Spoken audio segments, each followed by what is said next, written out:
Out on the bays, estuaries, and rocky coasts of America, one of the most enduring fishing traditions is still alive: the hunt for crabs and lobsters. For generations, coastal families and professional fishermen have relied on clever traps and pots to bring these prized shellfish from the seafloor to the dinner table. Today we'll dive deep into this world, exploring the tools, techniques, and timeless rituals that make crabbing and lobstering not only a livelihood, but also a treasured pastime. At its core, a crab trap is simple: a device designed to lure a curious crab inside and make it nearly impossible to escape. But the details matter. Every serious crabber knows that the difference between a trap that lasts one season and a trap that lasts for years comes down to construction. Salt water, sand, mud, and rock are relentless, wearing down anything left in the ocean. That's why modern traps are built with rugged materials, stainless steel wires, galvanized frames coated in rubber, UV-resistant plastics, and rot-proof fastenings. Each feature is there for a reason, resisting rust abrasion and sun damage to keep the trap fishing season after season. Ease of use is just as important. A trap should open wide enough for crabs to be removed quickly, with a bait cage that's simple to access and refill. A quality harness and float line are just as vital as the trap itself. Since losing gear to the tide is a mistake no crabber wants to repeat. In short, a good trap is more than just a cage.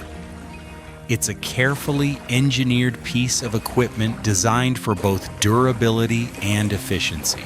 The basic principle of crabbing hasn't changed in decades. You bait a pot, drop it to the bottom, and wait.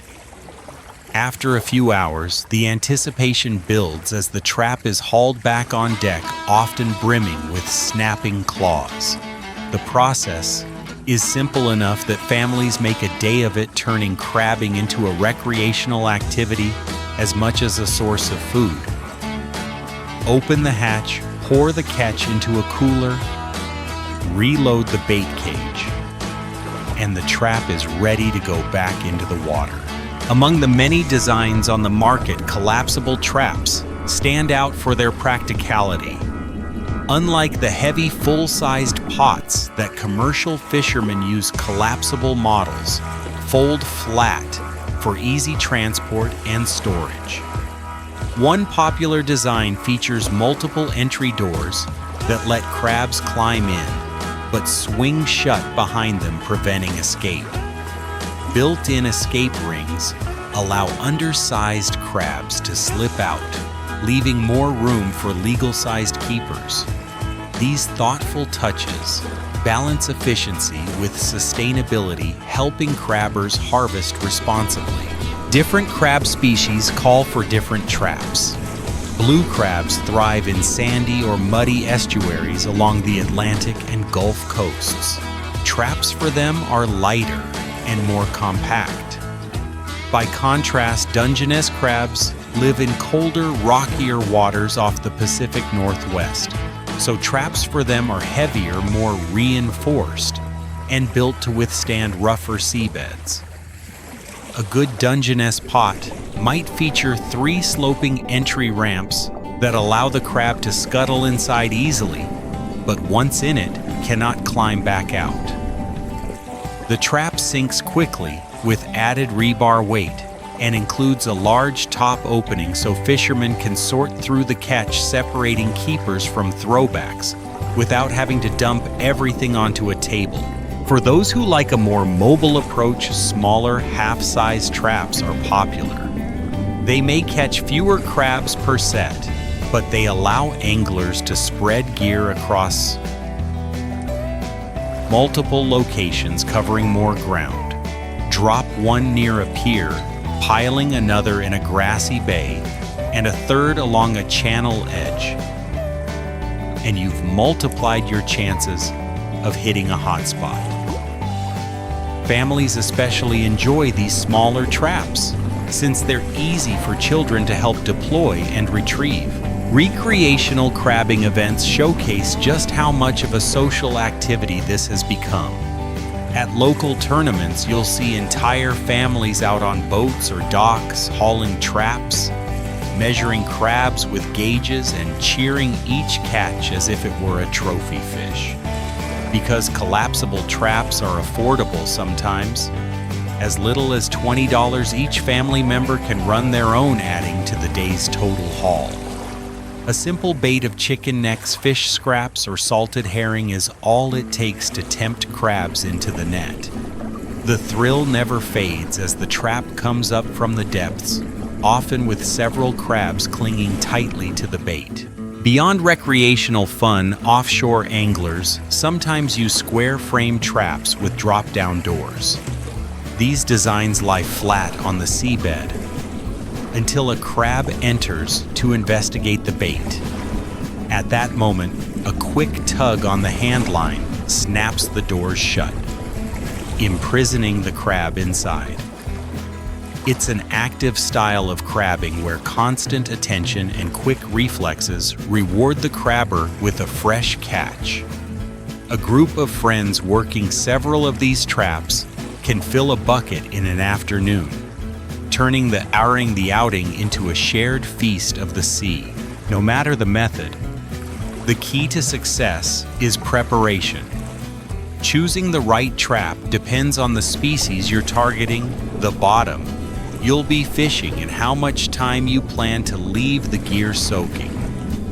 Drop nets and small cages are excellent for hands-on crabbing, where you're actively checking traps and resetting bait.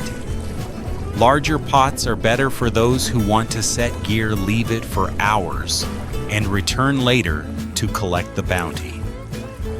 Both approaches have their place, and smart crabbers often use a mix of traps to cover different scenarios. While crabbing offers plenty of excitement, the story of lobster fishing is equally fascinating and deeply rooted in American maritime history. For more than 2 centuries, lobster traps, often called pots, have been the indispensable tool of independent fishermen in New England.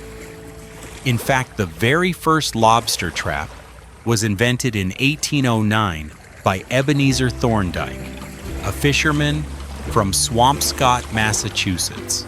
His design revolutionized lobster fishing, creating a way to efficiently catch lobsters without exhausting the resource. Surprisingly, the basic principles of his invention haven't changed much since. In earlier days, traps were crafted from wood, often assembled by hand during the harsh winter months when storms kept boats in harbor. These wooden pots were heavy when soaked. They could weigh upwards of 80 pounds.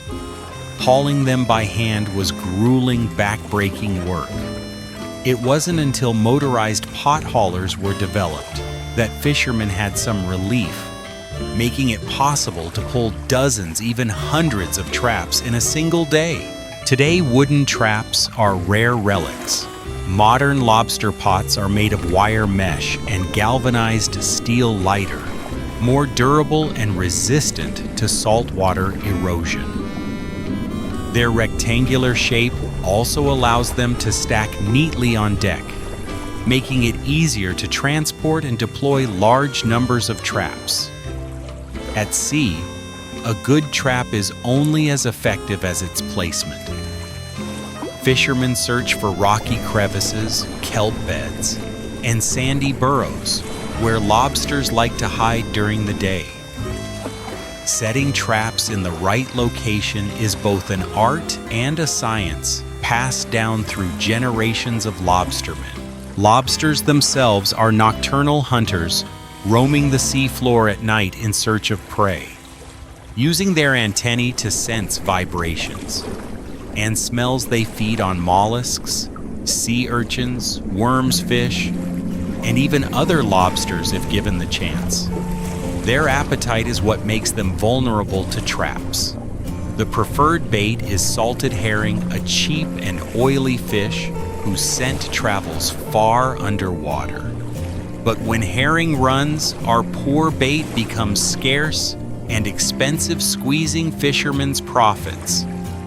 In such times, alternatives like mackerel, cod, or menhaden, often called pogies, are used. As summer unfolds, the coast of Maine becomes dotted with brightly colored buoys, each marking a line of lobster traps resting on the seafloor below. These buoys aren't just functional, they are signatures, each painted in unique patterns and colors, so fishermen can identify their own gear. In fact, buoy designs are so distinctive, they are often passed down as family traditions, becoming part of a lobsterman's identity. Beneath the waves, the traps are held in place by heavy concrete blocks with ropes called warps, connecting them to the surface buoy. Once set, traps may soak for a single tide cycle or as long as several days depending on conditions and the fisherman's schedule. Each haul is an act of suspense. Will the trap be empty? Or will it hold half a dozen lively lobsters, their claws clattering against the wire? Regulations play a crucial role in protecting the lobster fishery. Not every lobster that comes up can be kept. Size limits are strictly enforced. The carapace, the shell length from the eye socket to the start of the tail, must measure at least 3 1/4 inches, but no more than 5 inches. Anything smaller or oversized breeding lobsters must be returned immediately to the sea. Female lobsters carrying eggs are also protected. In many cases, fishermen notch the tails of these females before releasing them, marking them so future harvesters will know to let them go as well. This system has proven remarkably effective, ensuring that lobster populations remain sustainable year after year. Tradition and law also limit the number of traps a lobsterman can fish. In Maine, for example, the cap is 800 traps per license. That may sound like a lot, but considering the vast coastline and the number of competitors, each trap matters. With over 3 million traps deployed in Maine waters at the height of the season, the fishery is both one of the most productive and most carefully regulated in the world. Retrieving traps is a practiced skill. Fishermen use long poles or gaffs to snag the buoy line, then feed it into a hydraulic hauler that winches the trap up from the deep. The trap emerges dripping with seawater, often crawling with lobsters, crabs, and bycatch like starfish or small fish. Each lobster is quickly measured, sorted, and either kept in a live well or returned to the sea. It's a fast-paced process repeated hundreds of times in a day's work. The deck is alive with activity, and every crew member has a role, from hauling lines to rebaiting traps with fresh herring. A traditional lobster pot has 2 main chambers. The outer compartment is where the bait sits, enticing lobsters to enter through funnel-like openings. Once inside, the lobster crawls toward the bait, but eventually moves into the second inner chamber, known as the parlor. Escape from this section is nearly impossible. The trap design is deceptively simple, but incredibly effective, having stood the test of time for over 200 years. For all the hard work, the rewards are significant. Lobster is one of the most valuable seafood products in the United States, generating billions of dollars annually for coastal economies. The majority of American lobster comes from the waters of Maine, where the fishery supports entire communities, from boat builders and bait suppliers to dock workers and seafood processors. Towns along the coast celebrate this heritage with lobster festivals where thousands gather to feast on steamed lobster corn and clams, a true taste of New England tradition. Yet the lobster industry faces challenges. Climate change is shifting ocean temperatures and altering habitats. Warmer waters in southern New England have already reduced lobster numbers, pushing the population northward into cooler Maine and Canadian waters. Fishermen adapt by moving their gear, but uncertainty lingers about how long these shifts can be managed. Sustainable practices like strict size limits, trap restrictions, and protection for breeding females remain essential for keeping the fishery healthy for generations to come. Even with these challenges, lobstering endures as a way of life deeply connected to family culture in the sea. For the men and women who rise before dawn, haul hundreds of traps, and return at sunset with the day's catch, it is more than an occupation. It is a calling passed from parent to child, woven into the fabric of coastal America. Crabbing and lobstering aren't just commercial enterprises. They are also timeless pastimes, drawing families, children, and weekend anglers to the coast. Few experiences capture the joy of summer quite like lowering a crab net from a pier, waiting in suspense, and pulling it up to see a wriggling blue crab clinging to the bait. It's simple, inexpensive, and endlessly fun, which is why crabbing remains a cherished tradition along bays, estuaries, and coastal towns. Recreational crabbing often begins with the simplest of tools. A hand line tied to a chunk of chicken or fish lowered into the shallows can bring surprising success. More serious hobbyists invest in lightweight drop nets or collapsible traps that are easy to store and transport. These are perfect for families spending a day at the beach or anglers who set traps while they fish for something else. Children in particular find endless excitement in watching crabs scuttle into a net, learning firsthand about the sea's abundance. Regulations ensure that recreational harvests remain sustainable. In most states, individuals are allowed to operate a limited number of traps, often no more than 5 or 6 at a time.